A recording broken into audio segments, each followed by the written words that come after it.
أعوذ بالله من الشيطان الرجيم. بسم الله الرحمن الرحيم. الحمد لله رب العالمين وصلى الله على محمد وآله الطاهرين. اللهم صل على محمد وآل محمد وعجل فرجهم. کل کے درس میں تجزیہ اور ترکیب کی حقیقت کیا ہے، اس کی تعریف کیا ہے، تجزیہ کسے کہتے ہیں، ترکیب کسے کہتے ہیں، تجزیہ کا تعلق کس علم سے ہے، ترکیب کا تعلق کس علم سے ہے، یہ تمام باتیں بتائی گئیں. اس کے بعد ایک مثال کے ذریعے سے تجزیہ کو سمجھایا گیا کہ تجزیہ میں کن مباحث اور کن عناوین کے تحت جو ہے ایک کلمے کی بررسی کرنی ہوتی ہے. ٹھیک، تجزیہ میں ایک کلمے کو اگر تجزیہ کرنا ہو ایک کلمے کا تو کن عناوین کے تحت کن چیزوں کی طرف توجہ دیتے ہوئے تجزیہ کریں گے. تو ایک مثال دی تھی ضربہ کی. ٹھیک ہے، ضربہ کی مثال دے کر کے 9 موارد بیان کیے تھے، 9 چیزیں ذکر کی تھی کہ تجزیہ میں 9 چیزوں کی طرف، 9 مباحث، 9 عناوین کی طرف توجہ دینی ہوتی ہے. سب سے پہلے نوع فعل کو مشخص کرنا ہوتا ہے، کیونکہ فعل کی اقسام ہے. فعل ماضی ہوتا ہے، کبھی مضارع ہوتا ہے، کبھی امر ہوتا ہے. اس کے بعد وزن فعل کو مشخص کرنا ہوتا ہے، کیونکہ فعل کے اوزان بھی الگ الگ ہوتے ہیں. اس کے بعد بنا، کہ اس کی اصل کیا ہے، اس کی بنا کیا ہے فعل کی، ثلاثی ہے، رباعی ہے، ثلاثی ہے تو مجرد ہے یا مزید ہے. اس کے بعد صیغے کو مشخص کرنا ہوتا ہے کہ 14 صیغوں میں سے یہ کون سا صیغہ ہے، مفرد مذکر ہے، تثنیہ مذکر غائب ہے، جمع مذکر غائب ہے، مفرد مؤنث غائب ہے، تثنیہ مؤنث غائب. یہ اس طریقے سے. پھر 5ویں چیز جو مشخص کرنی ہوتی ہے وہ یہ کہ جس فعل کا آپ تجزیہ کر رہے ہیں وہ لازم ہے یا متعدی ہے. اپنے بعد صرف فاعل پر اکتفا کرتا ہے یا فاعل کے علاوہ مفعول بھی چاہتا ہے. اس کے بعد معلوم و مجہول، کہ فعل فاعل کا محتاج ہے یا فعل کا ذکر کیا گیا ہے، یعنی اس کا فاعل مشخص اور معلوم ہے یا نہیں، یا محذوف ہے. ٹھیک ہے، تو مجہول اور معلوم کے اعتبار سے. پھر مؤکد ہے یا غیر مؤکد ہے. مؤکد ہے تو کس حرف تاکید کے ذریعے سے مؤکد ہے، لام ہے، نون تاکید ہے، نون تاکید میں ثقیلہ ہے، خفیفہ ہے، کیا ہے.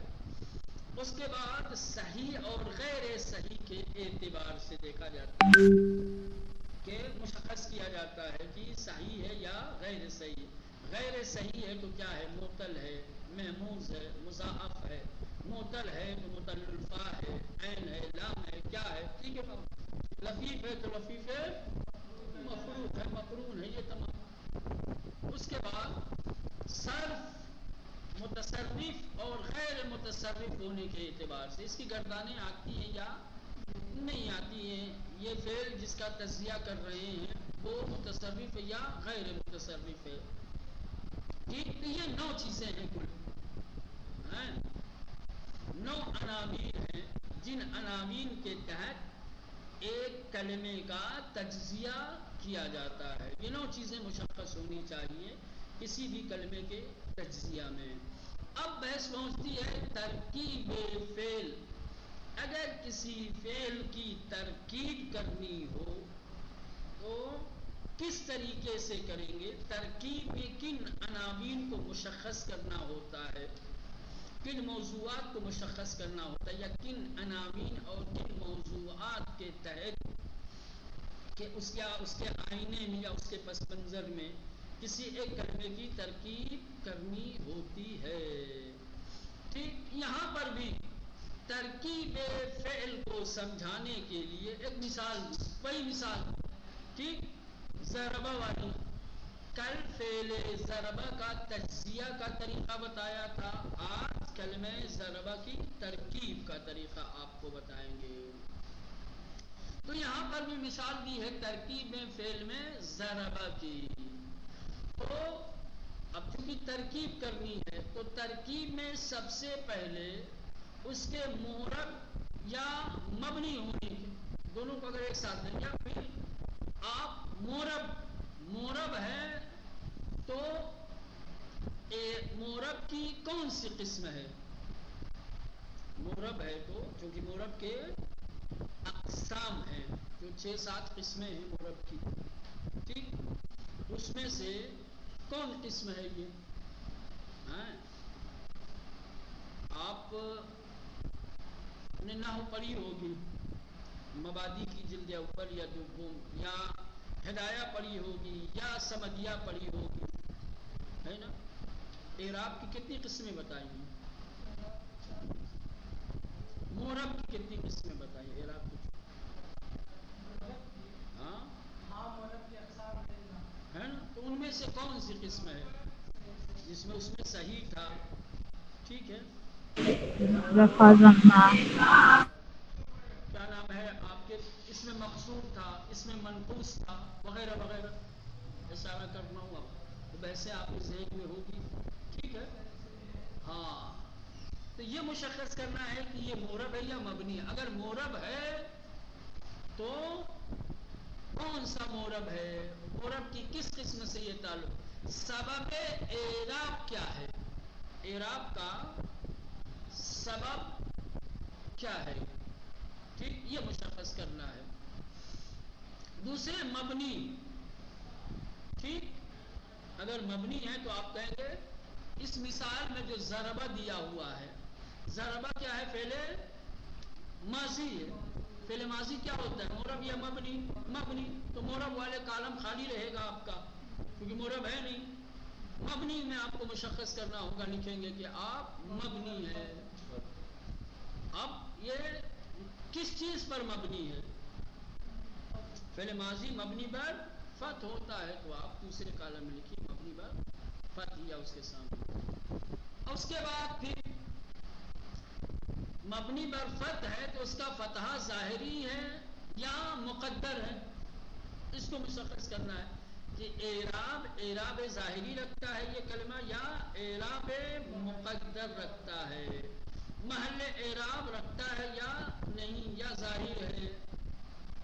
ٹھیک، تو اب محل اعراب ظاہر سی بات ہے، یہاں پر تو صرف اور صرف یہی کہہ دیں گے کہ کیا ہے، مبنی بر فتح ہے اور اس کا فتحہ ظاہری ہے، بات ختم. محل اعراب ایسا ہی چونکہ الگ ہے. ہاں کلام میں ہوتا ٹھیک تو اس کی موقعیت دیکھی جاتی اور کہا جاتا محل اعراب رکھتا ہے یا نہیں رکھتا، یہ ایسا ہے. تو بات صورت ابتدائی مرحلے میں کسی کلمے کی ترکیب کرنے کے لیے سب سے پہلے اس کے معرب یا مبنی ہونے کو دیکھا جاتا ہے.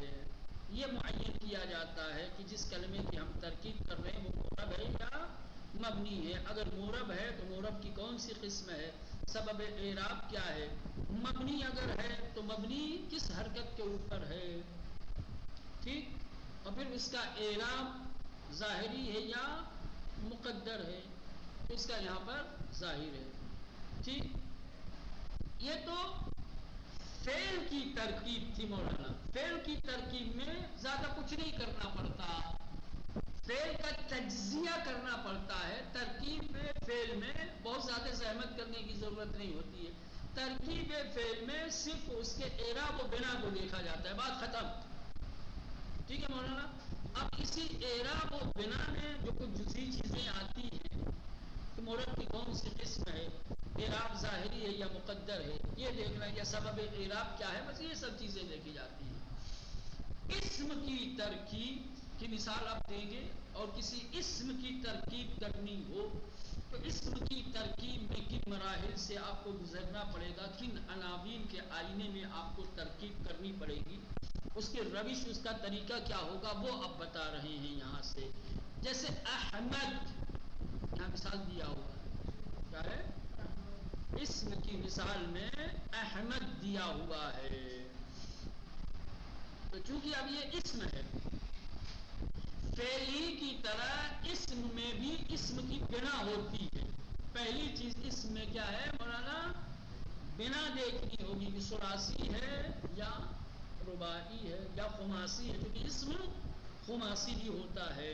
ٹھیک، پھر اس کے بعد یہ مجرد ہے. ٹھیک، تو اسم میں پہلی چیز ترکیب کرتے وقت کیا ہوتی ہے؟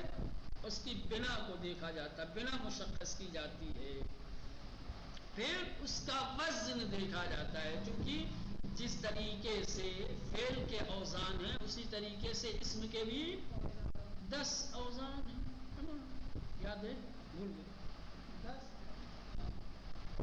10 سے زیادہ تر جو مشہور ہے زیادہ ہے، لیکن زیادہ تر جو ہے ہاں بس وہ سمائی بھی ہے.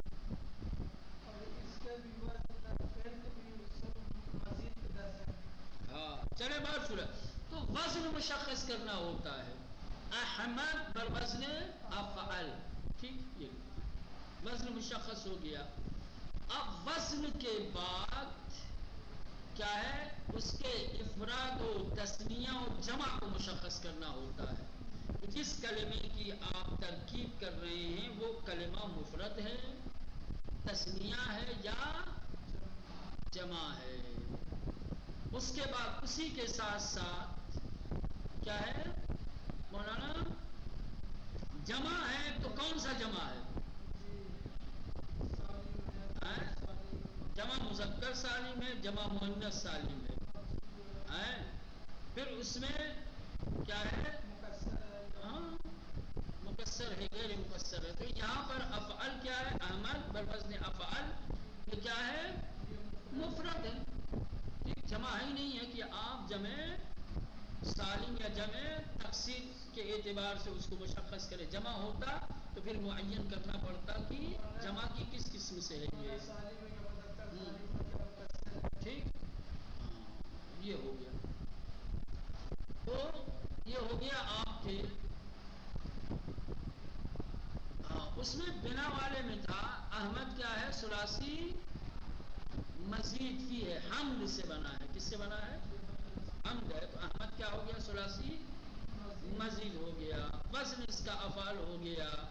افراد و تثنیہ اور جمع کے اعتبار سے کیا ہو گیا مولانا؟ مفرد ہو گیا. اب اس کو مشخص کرنا ہے، مذکر ہے چونکہ تو مذکر حقیقی ہے یا مجازی ہے، یا مؤنث اگر ہے تو مؤنث حقیقی ہے یا مجازی ہے. تو یہ احمد کیا ہے مولانا؟ مذکر حقیقی ہے. ٹھیک، کیونکہ اس کے مقابلے میں مؤنث حقیقی زینب فاطمہ جو بھی ہے نا. اس کے بعد نوع اسم بحسب حرف آخر. پھر یہ مشخص کرنا حرف آخر کے اعتبار سے اسم کی کون سی قسم ہے. چونکہ حرف آخر کے اعتبار سے اسم کی الگ الگ قسمیں ہیں. صحیح ہے، مقصور ہے، منقوص ہے، وغیرہ وغیرہ. مولانا ہے نا. تو حرف آخر کے اعتبار سے اسم کی کون سی قسم ہے یہ مشخص کرنا ہے. مقصور ہے، ممدود ہے، منقوص ہے، صحیح ہے، شبہ صحیح ہے یا محذوف آخر. لیکن یہ کیا ہے مولانا؟ صحیح الآخر ہے. ٹھیک، احمد کیا ہے؟ صحیح الآخر. اس کا آخر کیا ہے؟ صحیح. صحیح کس کے مقابلے میں ہے مولانا؟ مرتلا اور محمود کے مقابلے میں. یا یہاں اگر آ جائیں تو آپ مقصور اور ممدود کے اور منقوص کے مقابلے میں بھی کہہ سکتے ہیں. فعل میں وہاں چڑھ جائے مرتلا اور محمود، لیکن اسم کی بحث میں صحیح کس کے مقابلے میں آتا ہے؟ ممدود، منقوص، ٹھیک، اور مقصور کے مقابلے میں. ٹھیک، اس کے بعد چھٹے مرحلے میں معرفہ ہے یا نکرہ ہے یہ مشخص کرنا. اگر معرفہ ہے تو معرفہ بِعَل ہے یا اضافہ ہے، یا اس میں استفہام ہے یا اس میں شرط ہے. کیا ہے؟ احمد کیا ہے؟ معرفہ ہے اور علم ہے. کیا ہے؟ معرفہ ہے، اور یہ معرفہ علم کی وجہ سے نام ہے نا. یہ ساتویں مرحلے میں جس طریقے سے فعل متصرف اور غیر متصرف ہوتا ہے، اسم بھی بعض اسما بھی متصرف اور غیر متصرف ہوتے ہیں. تو یہ دیکھنا ہے متصرف. اچھا، فرق ہے فعل کے متصرف اور غیر متصرف ہونے اور اسم کے متصرف اور غیر متصرف ہونے میں کیا فرق ہے مولانا؟ فعل میں متصرف اور غیر متصرف ہونے کا مطلب یہ ہوتا ہے کہ اس کی مختلف گردانیں ماضی، مضارع اور امر کی آتی ہیں یا نہیں. اور اس میں متصرف اور غیر متصرف کا مطلب یہ ہوتا ہے کہ اس کا مفرد تسنیہ جمع آتا ہے یا نہیں. بات سمجھ میں آئی پر؟ تو وہاں پر فعل میں بھی کیا ہے، متصرف ہونے اور غیر متصرف ہونے کے اعتبار سے ایک فعل کا تجزیہ کیا جاتا ہے، لیکن وہاں متصرف اور غیر متصرف کا مطلب اور ہے. اسم میں بھی ایک اسم کے متصرف اور غیر متصرف ہونے کو ترکیب میں لحاظ کیا جاتا ہے، لیکن اسم کا متصرف اور غیر متصرف ہونا الگ معنی رکھتا ہے. اسم کے متصرف اور غیر متصرف ہونے کا مطلب کیا ہوتا ہے مولانا؟ مفرد تسنیہ اور جمع آتا ہے. کیونکہ کچھ اسم ایسے ہیں کہ جو مفرد تسنیہ اور جمع سب آتے ہیں، کچھ ایسے ہیں کہ جو ہمیشہ مفرد استعمال ہوتے ہیں، جمع آتے ہیں. بعض ایسے ہیں جو صرف بصورت جمع آتے ہیں، ان کے تسنیہ اور افراد نہیں آتا. فرض کر لیں، ٹھیک.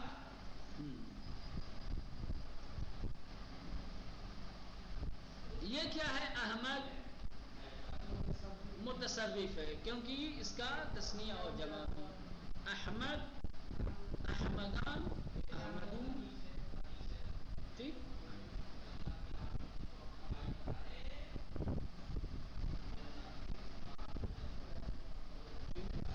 پھر اس کے بعد یہ کہہ رہے ہیں کہ جو غیر متصرف ہوتا ہے وہ ایک ثابت حالت رکھتا ہے، یعنی وہ ہمیشہ ایک ہی شکل میں، ایک ہی صورت میں ہوتا ہے. سمجھ رہے ہیں؟ ہاں، جامد ہوتا ہے. ہو سکتا ہے کہ مشتق ہو لیکن ایک ہی حالت میں، ایک ہی صورت میں. سمجھ رہے ہیں؟ یا مفرد یا تسنیہ یا جمع. دیکھیں یہاں پہ تذکر میں دیا بھی ہے جو باتیں میں ابھی آپ کو بتا رہا تھا کہ اسم میں اسم کے متصرف اور غیر متصرف ہونے کا مطلب کیا ہوتا ہے. یہاں پہ دیا ہوا ہے اسم متصرف اسم گفت می شود کی تسنیہ جمع مصغر و منصوب می شود. کہہ رہے ہیں کہ اسم متصرف اس اسم کو کہا جاتا ہے کہ جو اسم بصورت تسنیہ جمع مصغر اور منصوب آئے. یہ چار چیزیں میں نے صرف مفرد تسنیہ جمع کہا تھا، مصغر اور منصوب بھی کیا ہوتے ہیں؟ یہ متصرف ہوتے ہیں. لہذا اگر کوئی اسم بصورت مفرد تسنیہ جمع مصغر اور منصوب آتا ہے تو اس اسم کو اس میں کیا کہیں گے؟ متصرف کہیں گے.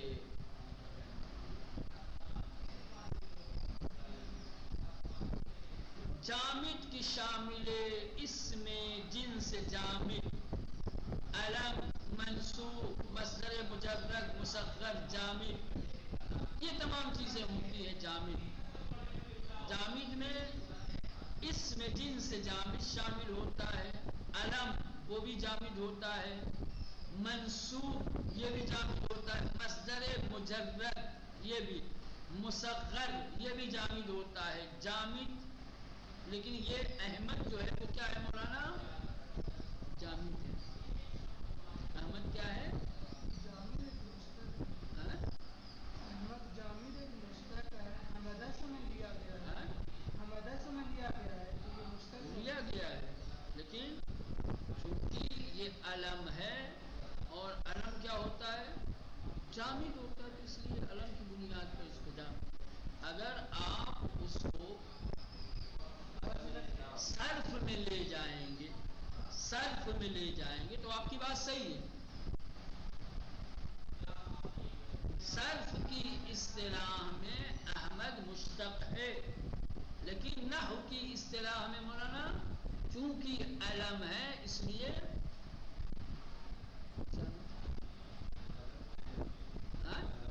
علم یعنی نام ہے شخص کا نام ہے نا احمد، تو اسی لیے جامد یہ یہاں مشخص کر دیا، اس کو ذہن میں رکھو، یاد رکھو جو بھی اسم جنس ہوگا وہ جامد ہوگا، علم ہوگا جامد ہوگا، منصوب ہوگا جامد ہوگا، مصدر مجرد ہوگا جامد ہوگا، مصغر ہوگا جامد ہوگا، سمجھ رہے ہیں؟ لہذا اب کہیں پر بھی یہ چیزیں آ جائیں، کوئی اسم ایسا ہو کہ جس اسم میں ان خصوصیات میں سے کوئی ایک ہو، اسے کیا کہیں گے آپ؟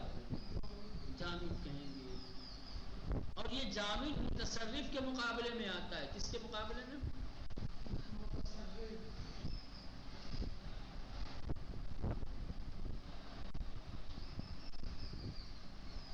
نہ، یہ جامد میں بتایا کہ جو اسم جامد ہوتا ہے اس میں کون سی خصوصیتیں ہو سکتی ہیں، یہ خصوصیتیں ہو سکتی ہیں، ٹھیک۔ مشتق اگر ہے تو چونکہ مشتق کی اسم ہے، اسم فاعل ہے، اسم مفعول ہے، صفت مشبہ ہے، صیغہ مبالغہ ہے، افعل تفصیل ہے، اسم مکان ہے، اسم زمان ہے، مصدر میمی ہے، مصدر صناعی ہے، مصدر مزید ہے، اسم آلت ہے، کیا ہے؟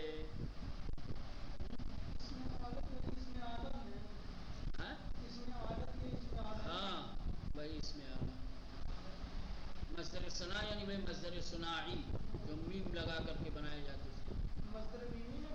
یا بھائی صناعی جو مصدر بنایا جاتا ہے، ہاں میم اضافہ کر کے بنایا، مصدر صناعی جو سماعی ہے، جو بتایا جاتا ہے کہ کس طریقے سے مثلا کہ آپ کسی غیر اسم مصدر کو مصدر بنا سکتے ہیں۔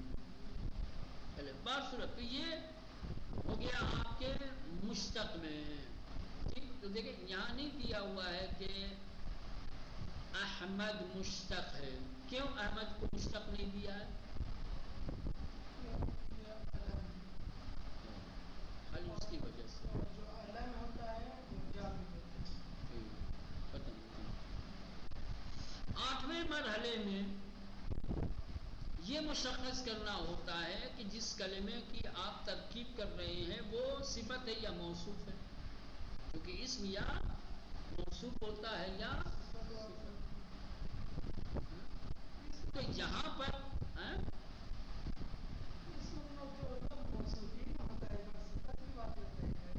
کیوں اسم صفت نہیں ہوتا؟ عالم آ جائے تو کیا ہوگا؟ عالم کیا ہے؟ اسم ہے کہ نہیں؟ وہ کیا ہے؟ صفت۔ چلے تو یہ 8 چیزیں ہیں ایک کلمے کی ترکیب کرنے میں، کیا ہے؟ ان 8 مرحلوں سے گزرنا پڑتا ہے، ان 8 عناوین کے آئینے میں اس کلمے کی ترکیب کی جاتی ہے۔ کسی کلمے کی ترکیب کرنے کے لیے یہ روش آپ کو اختیار کرنی پڑے گی، ٹھیک۔ اتنے مرحلوں سے گزرنا پڑے گا۔ تو تجزیہ آسان ہے، ترکیب بڑی مشکل۔ ابھی تو یہ ایک کلمہ کا ایک اسم تھا، علیحدہ تھا، تو 8 مرحلوں سے گزرنا پڑا۔ اگر کوئی اسم مرکب ہو، جملے یا کلام میں ہو، تو کچھ اور مرحلے آپ کو طے کرنے پڑیں گے، سمجھ رہے ہیں؟ کیا ہے؟ اس میں کچھ اور مرحلے آپ کو طے کرنے پڑیں گے۔ اب یہاں پہ اسم مرکب کی، اسم مرکب سے مراد ایک ایسا اسم یا ایک ایسا کلمہ کہ جو ترکیب کے ساتھ واقع ہوا ہو یا جملے میں ہو، جیسے یہاں دیا جاء احمد، اب اس کی ترکیب کرنی ہے۔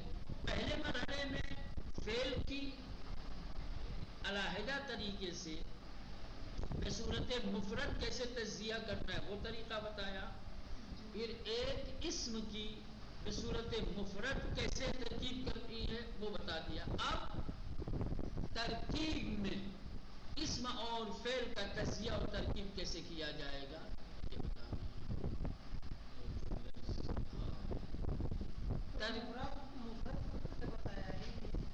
مفردی مفرد کو ابھی بتایا تھا. نہیں ترکیب کا جو مفرد ہاں وہ تو بھائی دوسری بتائیے فعل کی نہ بتائیے نا اسم کی ترکیب کہاں بتائیے مفرد کی ترکیب. ایک اکیلا کہاں سے ترکیب آ جائے گی بھائی؟ اس میں ترکیب کب کی جاتی ہے؟ ہاں وہ تو کتنے مرحلوں سے گزرنا ہے، ابھی وہ سب بتایا ہے، ابھی کیا واقع ہوا ہے. ٹھیک. اب دیکھیں ترکیب اسم، اسم کی ترکیب مثل ترکیب جاء احمد. جاء کیا پڑھے گا مولانا؟ یا احمد کیا پڑھیں گے؟ احمد احمد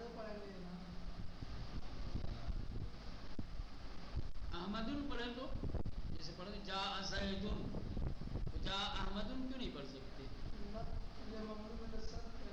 ہاں غیر منصرف ہے. کیا پڑھیں گے؟ جاء احمد. اب الف سب سے پہلے مورب ہے یا مبنی ہے؟ تو یہ کیا ہے؟ مورب ہے. کیا مولانا؟ مورب ہے. اس کے بعد منصرف یا غیر منصرف؟ غیر منصرف ہے، اسی لیے غیر منصرف تنوین قبول نہیں کر سکتا. غیر منصرف میں دو چیزیں نہیں آتی، ایک تنوین نہیں آتی اور ایک رضی صاحب ابھی گاؤں سے آئے نہیں ہیں. جو اسم غیر منصرف ہوتا ہے اس پر تنوین اور کسرہ نہیں آتا ہے. چلیے ہو گیا. اب آئیے نمبر 2 عامل حرکت. یہ جو آپ نے احمد و مرفوع پڑھا ہے، مرفوع پڑھنے کا عامل کیا ہے؟ فاعل ہے نا، فاعل. ٹھیک ہے. کیا مولانا؟ فاعل. فاعل کیا ہوتا ہے؟ مرفوع ہوتا ہے. تو چونکہ یہ فعل کے لیے فاعل واقع ہوا ہے اس لیے کیا ہے مولانا؟ مرفوع ہے. عامل حرکت اس کا فاعل ہونا ہے. علامت اعراب کیا ہے؟ علامت اعراب کیا ہے؟ ظاہری یا مقدر ہے؟ ضم ظاہری. ٹھیک. تو یہ ہو گیا آپ کے 3 مرحلہ. اب اور آگے بڑھیے. ٹھیک. پہلا مرحلہ مورب اور مبنی ہونے کے اعتبار سے تھا. اب آئیے مبنی. تجزیہ و ترکیب حرف ان مطالب رعایت میں شود. کہ تجزیہ اور ترکیب حرف میں، حرف کی تجزیہ اور ترکیب میں ابھی تو اسم کا بتا دیا، فعل کا بتا دیا، پھر کیا ہے مولانا؟ ترکیب. اس میں مرکب کی ترکیب کیسے کرنی ہے وہ بھی بتا دیا. حرف بھی تو کلمہ ہوتا ہے، اس کے تجزیہ و ترکیب میں کن مطالب کی رعایت کرنی ہے، اس کی تجزیہ و ترکیب کرنے کا کیا طریقہ ہے اور کیا روش ہے، ان میں کن باتوں کی رعایت کرنی ہم کو بتانے جا رہے ہیں. کسی حرف کی تجزیہ و ترکیب کرنی ہو تو اس میں سب سے پہلے اس حرف کی جنس کو مشخص کرنا پڑے گا. یہ کون سا حرف ہے؟ حرف عطف ہے مولانا، حرف جر ہے، یا حرف اضافہ ہے، حرف شرط ہے، کیا ہے؟ ٹھیک ہے. جو بھی ہو، حرف نفی ہے، حرف نہیں ہے،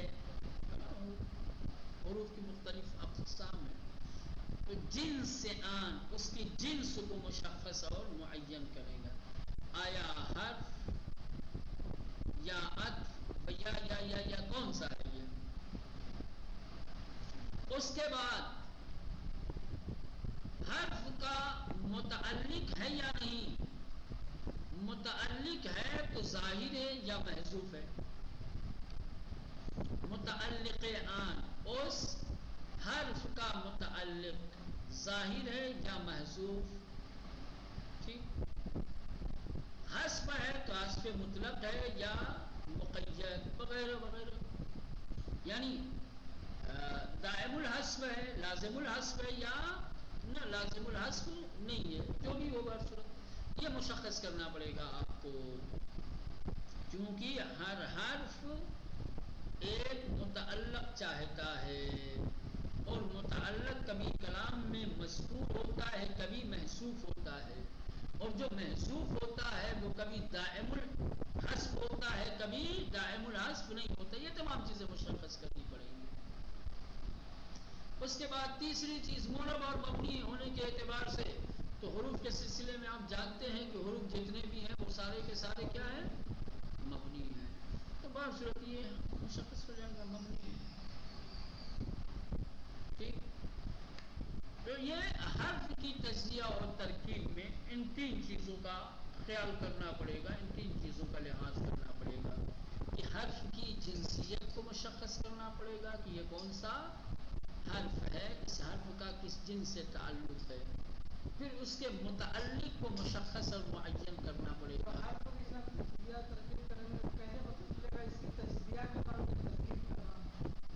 یہی بھائی ان کی تجزیہ اور ترکیب میں کیا ظاہر سی بات ہے، جب حرف کبھی اکیلے تو آتا نہیں ہے، حرف کی ضرورت کہاں پڑتی ہے؟ ترکیب میں ہی ضرورت پڑتی ہے. تو ترکیب میں جب آپ جائیں گے تو دونوں کرنا پڑے گا آپ کو. یہ تین مرحلے ہیں اس میں حرف میں، یہی تین چیزیں ہیں. ان تین چیزوں کو مشخص کرنا ہوگا. بات ختم. سمجھ رہے ہیں؟ اس کی جنسیت کو مشخص کرنا ہوگا، پھر اس کے متعلق کو مشخص اور معین کرنا ہوگا، پھر مبنی تو ہے بات صورت یہ بھی مشخص کر کے لکھ لیجیے صاحب مبنی ترکیب. اب جو ہے ظرف تجزیہ و ترکیب ظرف، بہت سارے اسماء ایسے ہیں، بہت سارے حروف ایسے ہیں جو ظرف واقع ہوتے ہیں. اب ظرف میں ظرف زمان ہو چاہے ظرف مکان ہو، ظرف کی تجزیہ اور ترکیب اسم اور فعل کی تجزیہ اور ترکیب سے الگ ہے، اس لیے اس کو الگ سے بتا رہے ہیں. کسی حرف یا اسم میں ظرف زمان یا مکان کی تجزیہ اور ترکیب کس طریقے سے کی جائے گی، ان میں کن چیزوں کا لحاظ کیا جائے گا، وہ انشاءاللہ